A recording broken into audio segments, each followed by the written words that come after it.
Hi, I'm Anthony Analetto from Sonny's The Car Wash Factory. We're here in Wake Forest, North Carolina at American Pride Car Wash on a light, rainy day. It gives us the opportunity to spend some time with Wayne Finley from Pantron Automation and talk about one of the most important little electronic components in the car wash that help us save a lot of money. Wayne, what is that? That's the photoelectric system. It's the eyes that drive and monitor your car wash. Let's take a walk inside and see how they work. The Pantron photoelectric system is an important component in the car wash because it communicates vital information to the wash computer. Photo eyes are used to detect vehicles in order to start and stop equipment. They can also be used to measure the length of vehicles or profile the outline of the vehicle. This is what the photo eye looks like without the protective cover that is provided by Sonny's. The photoelectric system provides the wash computer with an accurate measurement of the vehicle, which results in more efficient use of water and chemicals. Photo eyes work well as the sensing device in a wheel wash system, where it is important not to waste chemicals or misfire and apply them to the wrong areas of the vehicle.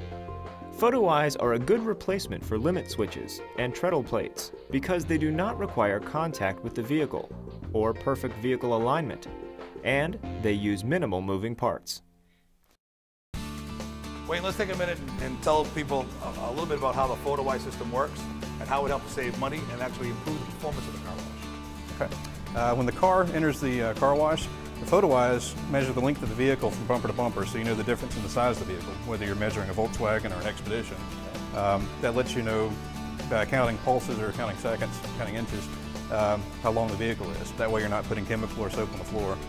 And when the tire hits the tire switch, that lets the computer know exactly where the tire is, so it's only applying chemical and to the tire itself. And it's a far cry from where we were years ago with wands trying to measure a vehicle, and the wand would come on, and because the wand was long, would make everything stay on longer than the back of the vehicle. And then also there's still quite a few people using a loop detector here that'll sense the mass of the metal of the vehicle, and that is, it's okay a little bit in the friction wash. And they do it mostly because if they're prepping the vehicle and they walk in front of the eye, they don't want to send that car or clear the queue. And today's computer systems actually have a delay. So we can put a delay on the photo eye so that the car wash won't turn on and won't count that car if in fact you walk through it in a couple of quick seconds. So we've come a long way from actually being very precise, measuring the vehicle, controlling the chemistry, getting a cleaner car, and yet not wasting any product. And this also translates to the end of the tunnel. I mean, we're turning things on now with the photo eye, gators on our blowers, we're saving energy down there, or we're attracting the top brush. We can see here we've got a set of photo eyes that can detect a pickup truck. And we can actually raise and lower the top brush. We can actually change things going on down the back of the tunnel. But overall, the photo eyes are very valuable in the car wash operation. Let's take a look at some of the components that make up the photo eye system. The transmitter and receiver eyes are mounted in a through beam configuration and project an invisible beam across the wash tunnel at a point in the wash where the vehicle should be detected. When a vehicle interrupts this beam, the resulting output from the photoelectric system is sent to the wash computer. Using a brief time delay in conjunction with the photoelectric system will help prevent workers from accidentally causing the photoelectric system to misread. At the entrance of the wash, the eyes are normally mounted on stands and arranged so that the infrared beam is projected at an angle. One eye is mounted about 6 inches from the ground, and the other is mounted at approximately 30 inches high. It is important to angle the eyes so they face each other in order to maintain a strong signal, and always mount the receiver eye on the high side facing downward. This reduces interference from the sun. So here we are back at the front of the car wash. Wayne, let's talk a little bit about mounting the photo eyes and any special tricks or tips you can give us. Okay, we'll do that. The first thing you'll notice with the photo eyes here, you've got one mounted low, the other mounted high. The reason for that, you want to be able to detect the car and not shoot underneath the car, and also detect a truck without shooting through the truck bed. It's always important to mount the receiver so the receiver is facing downward. That way it's not looking into the sun. So is there an easy way to identify the transmitter and the receiver? Yeah, there sure is. They have a color-coded strain relief on the back that's made out of plastic. On the back of the receiver, that strain relief is black, and on the transmitter it's red, so it's easy to tell at arm's length which one's which. Okay.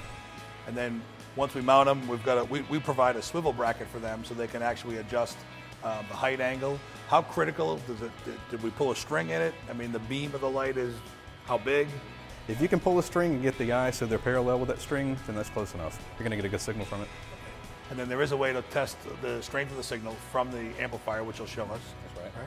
Well, let's take a look at the amplifier and see how we can do the diagnostic and look at those settings. The Pantron photo eyes connect to an 11-pin socket base, where power is applied and output wires are connected back to the wash computer. The amplifier is the controller for the photoelectric system and plugs into the socket. The amplifier and socket should always be kept dry in a sealed enclosure or control cabinet. Take note of the dip switch settings prior to connecting the amplifier to the socket. A diagram is printed on the side of the amplifier to assist in choosing the correct setting. Pantron recommends using the amplifier in the high 1 setting and in dark mode for most wash applications. The setting for this is 1 up, 2 down, 3 up, and 4 down.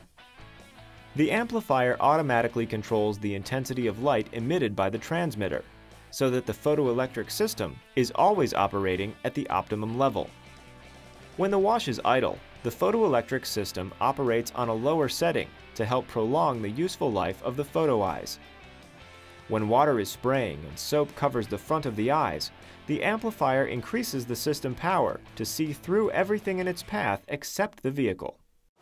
Wayne, tell us a little bit about the amplifier, how we read the voltage on it, how we do settings, what the standard settings should be, and how some of the diagnostics work. Okay. This is a single channel automatic amplifier. Also with this wash they have a 2-channel that controls the top brush auto retract. This is typically used for measuring the car. It controls 1 set of photo eyes. It adjusts its power setting automatically. If you don't need the extra power, it's going to run at a lower setting, which helps to prolong the life of the components. When you need to penetrate through the fog and the steam and the soap and every condition you've got in the wash, that's when this is going to turn up and it's going to give you more power. To tell which supply voltage you have, if you look on the back, there's a silver sticker. It has the part number. The trailing end of the part number is going to be the supply voltage. This one is a 24-volt AC amplifier. On the back, you'll also notice dip switches. You have 4 dip switches. For the single channel automatic, we recommend dip switch 1 up, dip switch 2 down, 3 up, and 4 down. And what that's going to do, the first 2 are going to put it in the high 1 power setting, which, like I said, it's an automatic amplifier. It's going to adjust the power setting from the low end all the way up to 75% of its maximum when you have it set on high 1. That's going to give you a little more power when you need it. The third switch is for your light dark operation, which is basically like normally open, normally closed. In this case, we're going to leave it in the up position that's in dark mode. So you're going to get an output whenever the car breaks the beam. The fourth setting is a transmit frequency setting. Depending on how that's set, you could have multiple amplifiers, multiple photo eyes in the same area, and they're not going to talk to each other. So if you need to have more than one set, put these on opposite settings with 2 different amplifiers. You can run them like they don't even exist to each other. That's great. What about the diagnostics on the front? Once we put the eyes in and we line them up with the string we talked about, there's a way to tell us how good a signal we have? That's right. This has a microprocessor built in. It has diagnostics so that once you get the eyes aligned as well as you can with the string, when you push the button on the front, it's going to give you a blinking LED that's going to tell you on a scale from 1 to 10 how strong the signal is. The lower the number, the weaker the signal. The higher the number, all the way up to 10, the stronger the signal, the better you've got the eyes aligned.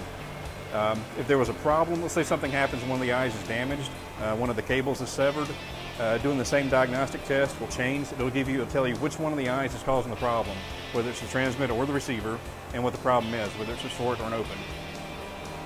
If for some reason the eyes are both connected, they're both okay, but they don't see each other, there's also a readout for that. It'll give you a no signal error. So that way you know the photo eyes are intact. There's no visual alignment between them. And then on the scale from 1 to 10 for the strength, where do we stop moving them around? What is a good setting? If you can get about a 6 or 7, that should be okay. Any better than that, you're doing great, but I would be happy with a 6 or 7. And the thing I like most about these here, there's a tech support phone number on the side of that amplifier. Who answers the phone when that happens? That's right. That's going to probably be me. Good. Yeah. And I love this amplifier because it's easy to troubleshoot. I tell you, press a button, you tell me what it says, we fix the problem. You're back up and running. That's perfect. I think the customers are really going to like that. It's going to keep them up and running for quite a long time. Again, thanks a lot. Let's go outside and maybe we can push buttons on the active sensor and see how our settings are here. Just show them how that works. So Anthony, what we have here is the photoelectric system actually hooked up. I wanted you to be able to see it functioning. You see the enclosure box here. This needs to be mounted inside the wash on a good sturdy solid wall or in the equipment room, just not on the equipment itself. You put on the equipment, at some point it's going to have to be cleaned, and you don't want this to be interfering. I'm going to take this cover off. Usually you have 4 screws that have to be loosened. When you pull this off, you can actually access the amplifier. Let's hold that for a second. You'll see the lights here on the amplifier. This shows you, number 1, that the eyes see each other when you see this green light on. When you push this button, as long as nothing's blocking the eyes, it's going to tell me how well they're aligned. You can see 1, 2, 3, 4, 5, 6, 7, 8, 9, 10. You've got a perfect signal. Can't ask for better than that. Amplifier also includes built-in diagnostics. If there's a problem, it can tell you that the eyes either are not aligned or if they're dirty. If something happens and one of the eyes is damaged, it can tell you whether it's the transmitter or the receiver and what the problem is, whether it's a short or an open. Okay. I'll get you to go ahead and block the eyes for me. You'll see it goes to an output. If you walked up right now and the eyes were not functioning properly, the wash equipment's not working, and you saw that it was sitting on that output, it's going to tell you one of several things. Either the eyes don't see each other, or there's something blocking them, or they're totally out of alignment. What I can do is push the same button I pushed before, and this time, instead of giving me a signal strength count, you'll notice the no signal light and the alarm light are blinking together. It lets me know that the transmitter and the receiver are both connected. It knows they're both good, but they just don't see each other. So that narrows down the troubleshooting. You can go straight to the problem and find either they're dirty or they're out of alignment. In addition to automatically adjusting the power of the photo eyes, the amplifier includes processor-controlled diagnostics that assist with alignment and troubleshooting. When the photo eyes see each other, the diagnostic reading will report the signal strength on a 1 to 10 scale. If there is a problem with either photo eye, the diagnostic test will report whether the transmitter eye or the receiver eye is causing the problem, and if the problem is a short, an open, or that the eyes are simply too far out of alignment to see each other. This streamlines the troubleshooting process and allows the wash to be up and running again in less time. Hey Wayne, in every car wash there's always a problem where things are going to break down. It's not a matter if, it's always when. So when things break down, it's real important that we have some redundancy built in and we have a way to get back into business in a hurry. I know that we're about to launch a new line of the photo eyes and the cords and the transmitter receivers. Can you tell us a little bit about them and how it's going to help our customer get to stay sharp and stay ready to work? Yeah, I sure can. Traditionally, the eyes that you've been using are the hardwired type, so the cable's connected to the eye physically, you can't remove it. One thing Sony's is going to be offering soon is the Quick Connect version.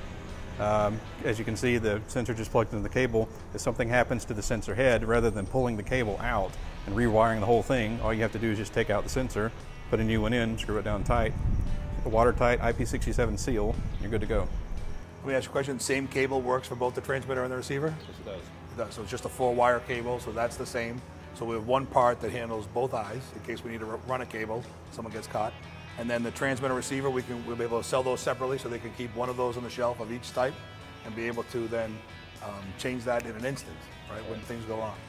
That's going to be pretty cool. And we know you've been testing them, and I've been screaming about if I put them in and the water gets in them and they fail because someone hit them with a gun, we're not going to have that problem. You guys have gone through the testing and we're pretty ready to go. Yeah, these have been used in really heavy environments with a lot of spray, and we know they're going to work. Yeah. That's fantastic. That's going to really help the customer be able to do their own diagnostics, and you'll show us that. The system will tell us if it's a transmitter failure or a receiver failure, and then based on the color code and based on what's on that eye, we can actually make the change. This one now doesn't have the color-coded end, does it, or does it still? No, it does not. That's one thing we lose going to the quick disconnect is the color-coded strain relief. So how do I identify transmitter receiver here? The part number is listed on a little wraparound band. It shows IR for receiver and IT for transmitter. And that's pretty reliable. That'll be there when we go to take that off? Yeah, it should be. Okay, great. Sony's now offers photo eyes in a quick connect style that allows the eyes to be easily changed while maintaining an IP67 rated seal. This eliminates the need to pull cables through the floors and walls just to replace the sensor head. If the photo eye positions ever need to be changed to move the receiver out of the sun, this can be accomplished by unscrewing and swapping the sensors, adjusting them to the correct height, and swapping the photo eye wires on the socket. Each component of the system, the amplifier, socket, transmitter eye, receiver eye, and the cables, may be purchased separately. quick connect cables are available in several lengths. Wayne, these new features that are coming out for the Photoeye system with the removable transmitter receiver, being able to have one cable to do it all, plus your help teaching them how to really dial in the Photoeyes to make them work at their optimal performance, is going to be a real money saver and a real cost saver as far as maintenance and maintaining your own system goes. That's right. By being able to replace the photo eye and not the entire cable, it's going to save in downtime, which car wash operators know that equals money. By tuning these in, getting them set properly, you're going to get a better measurement on the car. You'll be able to save chemicals, make it more efficient and better wash. All right. Hey Wayne, thanks for coming out here to Wake Forest, North Carolina at American Pride Car Wash. I think the tips that you gave our customers today is going to really help them manage their own sites, perform better, and maximize their performance at their wash. And for you outside, watch this video, learn from Wayne, and really take charge of your own car wash and help yourself do a better job and stay running longer and have more uptime. As always, good luck and good washing.